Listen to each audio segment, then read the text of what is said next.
അപ്പോൾ ക്യാമ്പുകളുടെ അവസ്ഥ എന്താണ് എന്ന് കൂടി നമുക്കൊന്ന് നോക്കി വരാം. ആറന്മുളയിൽ ഏറ്റവും അധികം പേര് ദുരിതാശ്വാസ ക്യാമ്പിൽ കഴിയുന്നത് ഗവൺമെൻറ് വൊക്കേഷണൽ ഹയർ സെക്കൻഡറി സ്കൂളിലാണ്. ക്യാമ്പിലുള്ളത് 191 പേരാണ്. ഇതര സംസ്ഥാന തൊഴിലാളികളും നിരവധി പേര് ക്യാമ്പിലുണ്ട്. പ്രദേശത്ത് ഇപ്പോൾ ശക്തമായി മഴ പെയ്യുന്നുണ്ട് എന്നാണ് നമുക്ക് ലഭിക്കുന്ന വിവരം. രാവിലെ ബ്രേക്ക്ഫാസ്റ്റിൻ്റെ ടൈമാണ്. രാവിലെ ഉപ്പുമാവും പഴവുമാണ് എന്ന് തോന്നുന്നു, അതോ പുട്ടും പഴവും എന്താണ്? റഹീസ് റഷീദ് അവിടെയുണ്ട്. റഹീസ് റഷീദ്, ആറന്മുള ക്യാമ്പിലെല്ലാം ഓക്കെ അല്ലേ? അരുൺകുമാർ, ക്യാമ്പിൻ്റെ കാര്യം പറയുന്നതിന് മുമ്പ് മറ്റൊരു കാര്യം, ഞാൻ കഴിഞ്ഞ ലൈവ് കേട്ടുകൊണ്ടിരിക്കുകയായിരുന്നു ഇയർഫോണിൽ. അവിടെ ക്ഷേത്രമൊക്കെ ക്ലീൻ ചെയ്യുന്നത് എൻ്റെ നാടാണ്. എൻ്റെ നാടിൻ്റെ വീടിനൊക്കെ അടുത്തുള്ളതാണ് അങ്കാളമ്മൻ കോവിൽ. ആ നാടിൻ്റെ ചരിത്രത്തിൻ്റെ ഭാഗമായ ഒരു കോവിലാണ്. ആ കോവിലാണ് നമ്മുടെ നാട്ടിലെ നഗരസഭാ ചെയർമാനായ അഡ്വക്കേറ്റ് വി.പി. നാസറും PM അബ്ദുൽ ഖാദർ എന്ന് പറയുന്നത് വർഷങ്ങളായി അവിടെ മതവും ജാതിയും ഒന്നും നോക്കാതെ സന്നദ്ധ പ്രവർത്തനം നടത്തുന്ന ആളുകളാണ്. നമ്മൾ ആ നാടൊരു പ്രളയത്തിൽ ദുരിതത്തിലകപ്പെടുമ്പോൾ നാട്ടുകാരനെന്ന നിലയിൽ പോകാൻ പറ്റിയില്ലെങ്കിലും ഇത്തരം കാര്യങ്ങൾ ചെയ്യുന്ന അല്ലെങ്കിൽ അവർ പറയുന്ന ഒരു സന്തോഷത്തിൽ കൂടിയാണ് ഞാനിവിടെ അത് കേട്ടുകൊണ്ട് നിൽക്കുമായിരുന്നു. ഇനി ക്യാമ്പിൻ്റെ ഏറ്റവും അതാണ് സാറേ, അടിപൊളി സ്ഥലമാണ്. പക്ഷേ ഒരു ചരിത്രത്തിൽ ഒരിക്കലും ഉണ്ടാകാത്ത തരത്തിൽ 58-ൽ ആണ് ഏറ്റവും വലിയ വെള്ളപ്പൊക്കം അവിടെ ഉണ്ടായത്. അതുപോലും അല്ലാത്ത തരത്തിൽ ആ നാടിൻ്റെ വ്യാപാര മേഖല മുഴുവൻ തകിടം മറിഞ്ഞ് കിടക്കുന്ന ഒരു അവസ്ഥ കൂടിയുണ്ട്. നമ്മൾ ആറന്മുളയിൽ നിൽക്കുന്നത് ആറന്മുളയിലെ ഏറ്റവും വലിയ ക്യാമ്പ് ഇതാണ്. വൊക്കേഷണൽ ഹയർ സെക്കൻഡറി സ്കൂളിലെ ക്യാമ്പാണ്. 191 പേർ ഈ സ്കൂളിൽ മാത്രമുണ്ട്. അതിൽ കുറച്ച് അതിഥി തൊഴിലാളികളുമുണ്ട്. രാവിലെ അവരൊക്കെ എഴുന്നേറ്റ് വരികയാണ്. അവർക്ക് രാവിലെ പുട്ടും പഴവും കൊടുത്തു. അവരത് കഴിച്ചുകൊണ്ടിരിക്കുന്നു. ചെറിയ കുട്ടികൾ, പല തരത്തിലുള്ള ആളുകൾ, അവരെല്ലാം നഷ്ടപ്പെട്ട ആളുകൾ. അമ്മച്ചി ഇവിടെ അടുത്ത് തന്നെയായിരുന്നു താമസം? വീട്ടിൽ വെള്ളത്തിലായോ?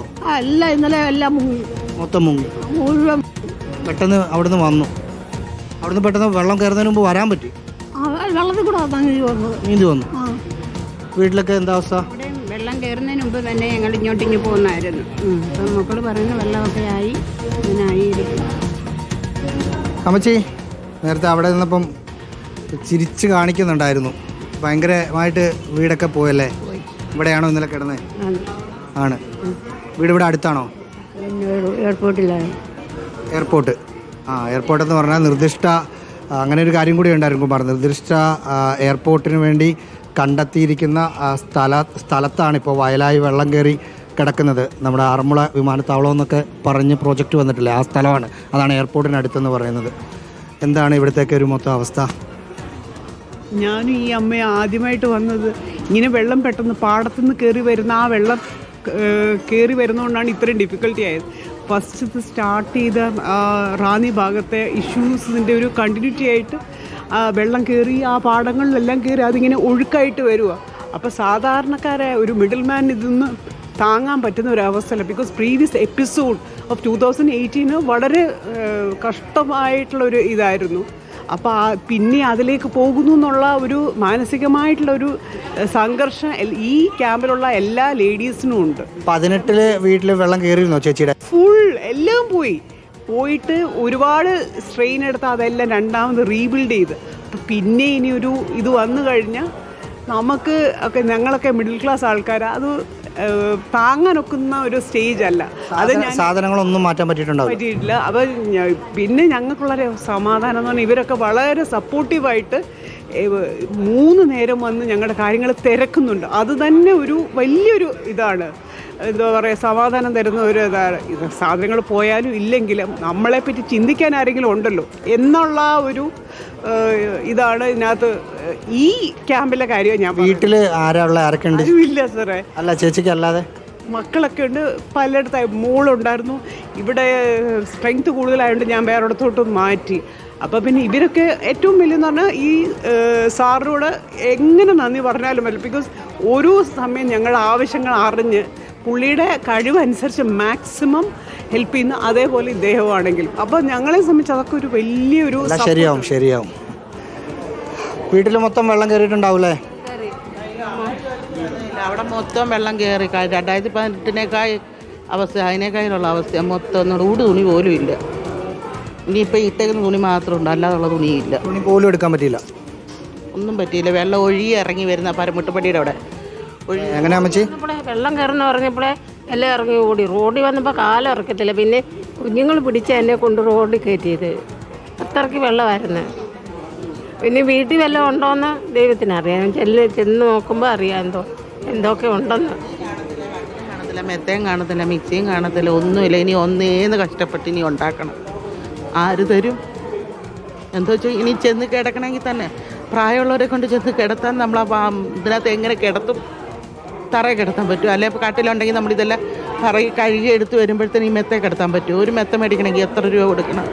കഴിഞ്ഞ 2018 വെള്ളത്തിന് എത്ര രൂപയാണ് നമുക്ക് നഷ്ടം വന്നത്? ഒരു 10,000 രൂപയ്ക്ക് അന്ന് കയറി ഇറങ്ങി നടപ്പ് എനിക്കറിയാം. എത്ര പ്രാവശ്യം കയറി ഇറങ്ങി. ഈ പ്രാവശ്യം എങ്ങനെ കഷ്ടപ്പെട്ട് ഇനി ഒന്നേന്ന് ഉണ്ടാക്കിക്കൊണ്ട് വരുന്നത് ആരും കണ്ട് എങ്ങനെ ഉണ്ടാക്കിയെടുക്കും എല്ലാം കൂടെ എനിക്കറിയത്തില്ല. എല്ലാം ചെയ്യണമെങ്കിൽ ഇച്ചിരി ബുദ്ധിമുട്ടുള്ള കാര്യം. ഭയങ്കര ബുദ്ധിമുട്ട്. ഈ വെള്ളം ഇങ്ങനെ വരുന്നതുകൊണ്ട് നമുക്ക് ഒട്ടും സഹിക്കാൻ പറ്റത്തില്ല. നമ്മളെങ്ങനെ വാങ്ങിച്ചു ഒരു വർഷം വല്ലത്തൊരു കൂട്ടി ഇങ്ങനെ കൊണ്ടുവരുമ്പോൾ അടുത്ത വർഷം വെള്ളം കയറി വന്ന് എടുത്തുകൊണ്ട് പോകുന്നതെന്ന് പറയും നമുക്ക് ഒത്തിരി സങ്കടമുള്ള കാര്യമാണ്. നമ്മൾ എന്ന് ഓരോ അരിമണി പറക്കി വെക്കുന്ന പോലെ ഉണ്ടാക്കുന്ന കാര്യങ്ങൾ ഇതൊക്കെ. അങ്ങനെ പോകുമ്പോൾ എനിക്ക് മാത്രമല്ല ഈ കിടക്കുന്ന 3/4 ആൾക്കാരുടെ പോയതാണ്. എല്ലാ വീട്ടിലും ഇത് അവസ്ഥ തന്നെ. വെള്ളം അങ്ങ് ഇറങ്ങി വരുമ്പം ഇത് മൊത്തം എടുത്ത് ഇപ്പം വീട് മുങ്ങി നിൽക്കുകയാണ്. ആ പരമുട്ടുപടിയുടെ അവിടെ നിന്ന് താഴോട്ട് ഇറങ്ങുന്നിടത്താണ് നമ്മുടെ വീട്. ആ വെള്ളം അവിടോട്ടാണ് ഇറങ്ങുന്നത്. വയലിൻ്റെ സൈഡിൽ തന്നെ മൊത്തം പോയിട്ടുണ്ട്. വീടുണ്ടോയെന്ന് ഇനി അറിയത്തില്ല. അതേ അവസ്ഥയാണ്. ഇനി അത് കണ്ടത്തിനകത്തുള്ള വീടായതുകൊണ്ട് പിന്നെ ഇനി അടിയുറപ്പുള്ളതാണോ എന്നൊന്നും അറിയത്തില്ല. ഒന്നും അറിയത്തില്ല. അതാണ് അരുൺകുമാർ, വെള്ളം ഇറങ്ങുന്നു എന്നത് നമ്മൾ ആശ്വാസമായി പറയുന്ന സമയത്ത് വെള്ളം ഇറങ്ങിക്കഴിഞ്ഞ് ഈ മനുഷ്യരുടെ അവസ്ഥ എന്താണ് എന്നതാണ് ആ ചേച്ചി പറഞ്ഞത്. വീടുണ്ടോ എന്നറിയില്ല. 2018 പ്രളയത്തിലെല്ലാം നശിച്ച ആളുകളാണ്. ഇവിടുത്തെ ഒരു ക്യാമ്പ് ഓഫീസറുണ്ട്. ഇവർക്കൊന്നും ആ ഇട്ടിരിക്കുന്ന നെറ്റ് മാത്രമാണ് ഉള്ളതെന്ന് പറഞ്ഞു. നിങ്ങൾ ബാക്കി അറേഞ്ച്മെൻറ്റ്സ് ഒക്കെ ചെയ്തു? ബാക്കി നമ്മൾ ഇന്നലെ ഷീറ്റും തോർത്തും എല്ലാം കൊണ്ടുവന്നിരുന്നു. അത് സോപ്പ് തുടങ്ങിയ പേസ്റ്റ് തുടങ്ങിയ എല്ലാ കാര്യങ്ങളും ഇന്നലെ ബ്ലോക്ക് പഞ്ചായത്ത് പ്രസിഡന്റ് നേരത്തെ കൊണ്ടുവന്നിരുന്നു. അപ്പോൾ നമ്മളതെല്ലാം സേവ് വൈകുന്നേരം തന്നെ അവർക്ക് അതെല്ലാം കൊടുത്തിരുന്നതാണ്. പിന്നെ പൈ മെറ്റീരിയൽ കൊടുക്കുന്നുണ്ട്. ഫുഡെല്ലാം ഇവിടെ ഒരു ഉൾക്കൊള്ളാൻ പറ്റാത്തതിനപ്പുറം ആളുകളുണ്ടോ? അങ്ങനെ ഒരു നമുക്ക് ഈ വന്നുകൊണ്ടിരിക്കുകയാണ്. അപ്പോൾ ആദ്യത്തെ ദിവസം ഇവിടെ വളരെ കുറവായിരുന്നു. പിന്നെ ഞായറാഴ്ച കുറച്ച് സ്ട്രെങ്തായി. ഇന്നലെ നമുക്ക് പെട്ടെന്ന് കുറച്ച് അതിഥികളുടെ എല്ലാവരും കൂടെ വന്നു. അങ്ങനെ വന്നപ്പോഴാണ് ഒരു 191 പേരാണ് ഇപ്പോൾ ഉള്ളത്. ഒരു ക്യാമ്പും കൂടെ തുറക്കേണ്ട അത് ക്യാമ്പ് ഓഫീസറെ ഞാനല്ല, എനിക്ക് അതിനെക്കുറിച്ച് അറിയില്ല. ഇവിടെ മൊത്തത്തിൽ നമ്മൾ കാണുമ്പോൾ ആളുകൾ കൂടുതലാണായിട്ട് തോന്നുന്നു. വില്ലേജ് ഓഫീസറോട് പറഞ്ഞിട്ടുണ്ട് ഇനിയും ആൾക്കാർ വന്നാൽ നമുക്ക് ചിലപ്പോൾ എന്താണെന്ന് അറിയില്ല. അപ്പോൾ വില്ലേജ് ഓഫീസർ വന്ന ശേഷം ജനപ്രതിനിധികളും ജനപ്രതിനിധിയാണ് പിന്നെ ഇവരെല്ലാം കൂടെ തീരുമാനിച്ചത് എന്താണെന്നുള്ള അതിനെക്കുറിച്ച് ഒഫീഷ്യലി പറയാൻ എനിക്കറിയില്ല. ഈ ആറന്മുള കണ്ണാടി ഉണ്ടാക്കുന്ന ഈ ചേട്ടനോട് ഞാൻ വരുന്ന സമയത്ത് സംസാരിക്കുമായിരുന്നു എന്താ അവസ്ഥ എന്ന്. പുള്ളി ആറന്മുള കണ്ണാടി ജീവിക്കുന്ന ആളാണ്. ഇവിടെ ഇപ്പോൾ അതിൻ്റെ ഒരു ഓണമാണല്ലോ, സീസണാണ്. അതിൻ്റെ നേരത്തെ നമ്മൾ സംസാരിച്ച് പറഞ്ഞോ അത് ഉണ്ടാക്കുന്ന മെഷീനും എല്ലാം പോയി. നമ്മുടെ വർക്ക്ഷോപ്പ് പൂർണ്ണമായിട്ടും മുങ്ങി. വർക്ക്ഷോപ്പ് നല്ല വീടും വർക്ക്ഷോപ്പും എല്ലാം കൂടെ ഒരുമിച്ചാണ്. പൂർണ്ണമായിട്ട് മുങ്ങി മൊത്തത്തിൽ നിൽക്കുക. പൂർണ്ണമായിട്ട് മുങ്ങി നിൽക്കുക. അപ്പോൾ അതിനകത്ത് മിഷനറീസ് കാര്യങ്ങളുണ്ട്. എല്ലാം നട്ട് ബോൾട്ടൊക്കെ ഇട്ട് മുറുക്കി വെച്ചേക്കുമല്ലേ. പെട്ടെന്ന് വെള്ളം കയറുമ്പോൾ നമുക്കൊന്നും എടുത്തുകൊണ്ട് വരാൻ പറ്റില്ല. നമ്മൾ അടുത്തൊരു വർഷം ഓടാനുള്ള സ്ട്രെങ്ത് കിട്ടുന്നത് ഈ ഓണക്കാലമാണ്. ഈ വള്ളസദ്യ 2 മാസം നമുക്ക് കച്ചവടവും കാര്യങ്ങളൊക്കെ നടക്കത്തുള്ളൂ. പിന്നെ എല്ലാ സമയവും ഓഫ് സീസണാണ്. അങ്ങനെയുള്ള കച്ചവടവും കാര്യങ്ങളൊന്നുമില്ല. അപ്പം വള്ളസദ്യ പ്രതീക്ഷിച്ചുള്ള നമ്മൾ കടകൾക്ക് കൊടുക്കാനുള്ള കണ്ണാടി ചെയ്യാൻ വേണ്ടിയുള്ള സാധനങ്ങളൊക്കെ മേടിച്ച് ചിട്ടിയും കാര്യങ്ങളും ഒക്കെ എടുത്ത് മേടിച്ച് എല്ലാം റെഡിയായി വർക്ക് നടന്നുകൊണ്ടിരിക്കുമ്പോഴാണ് നമുക്ക് എല്ലാം കൂടെ പെട്ടെന്ന് എടുത്തുകൊണ്ട് മാറാനുള്ള സൗകര്യമില്ല. സാധനങ്ങളൊക്കെ കുറച്ചെങ്കിലും മാറ്റാൻ പറ്റിയോ? സാധനങ്ങൾ കുറച്ചൊക്കെ മാറ്റാൻ പറ്റി. മിഷനറീസും കാര്യങ്ങളും ഒക്കെ എല്ലാം വെള്ളത്തിൽ മുങ്ങിക്കിടക്കും ഇപ്പോഴും. ഓരോരുത്തർക്ക് ഓരോ പ്രളയം ഓരോ തരത്തിലാണ് ബാധിക്കുന്നത്. ഇവിടെ ചെറിയ കുട്ടികളൊക്കെ ഉണ്ട്. അവരെത്രത്തോളം അവരുടെ വീടിനെക്കുറിച്ച് വീട് പോയതിനെക്കുറിച്ചൊക്കെ അറിഞ്ഞിട്ടുണ്ട്. മോളെ വീട്ടിൽ വെള്ളം കയറിയോ? ഏത് ക്ലാസ്സിലാണ് പഠിക്കുന്നത്? 2ാം ക്ലാസ്. പെട്ടെന്ന് പുറത്തേക്ക് ഇറങ്ങിയോ? ഇവിടെ എങ്ങനെയുണ്ട്? കൂട്ടുകാരൊക്കെ ഉണ്ടോ? ഈ സ്കൂളിൽ തന്നെ പഠിക്കുന്നത്? ഇതാണോ ക്ലാസ് വല്ലോ? ഇതാണോ ക്ലാസ് റൂം? എവിടെയാ? മേളിലാ? മോൾ ഇവിടെയാണോ പഠിക്കുന്നത്? എവിടെയാ പഠിക്കുന്നത്? 7th. 7th day. വീട് മൊത്തം വെള്ളത്തിലായോ? കുറച്ചായി. വീട്ടിലെ പുസ്തകമൊക്കെ എടുത്തോ? എടുത്തില്ലേ? പുസ്തകമൊക്കെ പോയോ? മാറ്റി വെച്ചോ? പെട്ടെന്ന് എടുക്കാൻ പറ്റി? അമ്മയാണോ? പുസ്തകമൊക്കെ എടുക്കാൻ പറ്റിയോ? പുസ്തകമൊക്കെ എടുത്തും മാറ്റി കളത്തിയൊക്കെ വെച്ചിട്ടുണ്ട്. തിരിച്ചു പോകുമ്പോൾ എന്താണെന്ന് അറിയില്ല. അറിയില്ല, ചെന്നാലേ അറിയുള്ളൂ. നിങ്ങൾ വരുന്ന സമയത്ത് ഒരു സ്പേസ് കണ്ടെടുത്ത് വെച്ചു, അവിടേക്ക് വീണ്ടും വെള്ളം കയറിയോന്ന് അറിയില്ല, പോയി നോക്കാനൊന്നും പറ്റുന്നില്ല. പറ്റത്തില്ല, നമുക്ക് അങ്ങോട്ട് പോകാൻ പറ്റത്തില്ല. അവിടെ ഭയങ്കര വെള്ളം, വീട്ടിലേക്കായി ഭയങ്കര വെള്ളം പോകുന്ന വഴിയില്ല.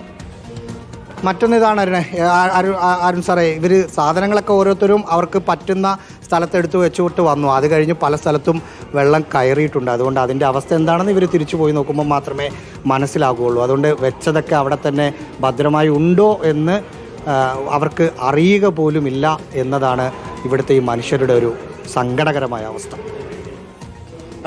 താങ്ക് യു റഹീസ് വിശദമായി തന്നെ ആ ക്യാമ്പിനെ ഒന്ന് പരിചയപ്പെടുത്തി. ക്യാമ്പിൽ ആർക്കും പരാതിയോ പരിഭവങ്ങളോ ഒന്നുമില്ല.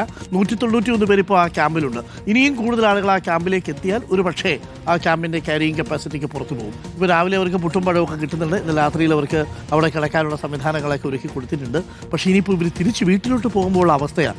ആറന്മുള കണ്ണാടി നിർമ്മിക്കുന്ന ചേട്ടൻ പറഞ്ഞില്ലേ, ഈ വള്ളസദ്യ നടക്കുന്ന സമയത്താണ് ആരെങ്കിലുമൊക്കെ വന്ന് ഈ കണ്ണാടി വാങ്ങിച്ചുകൊണ്ട് പോവുക. അത് കഴിഞ്ഞാൽ പിന്നെ ആരും അങ്ങനെ കാര്യമായിട്ട് ആറന്മുളയിൽ വന്ന് ഈ കണ്ണാടിയൊന്നും അധികം പേര് വാങ്ങിച്ചുകൊണ്ട് പോകില്ല. വലിയൊരു ആൾക്കൂട്ടം വരുന്ന സമയമായിരുന്നു. നിർഭാഗ്യവശാൽ ആ സീസൺ അവർക്ക് നഷ്ടപ്പെട്ടു എന്നുള്ളതാണ്. ഓരോ മനുഷ്യർക്കും പറയാൻ ഒരുപാട് കഥകളുണ്ട്. നമുക്കിതിപ്പോൾ ടെലിവിഷനിൽ ഇരുന്ന് ഇങ്ങനെ ഒരു ചായ കുടിച്ചുകൊണ്ട് കേൾക്കാവുന്ന വാർത്തയാണ്. പക്ഷേ അവരുടെയൊക്കെ നെഞ്ചെടുപ്പേ അത് ചെറിയ കാര്യമല്ല, വല്ലാത്തൊരു കാര്യമാണ്. അപ്പോൾ അത്രയും സങ്കടം അവർക്കുണ്ട്. ആ സങ്കടമാണ് അവർ പറയുന്നത്.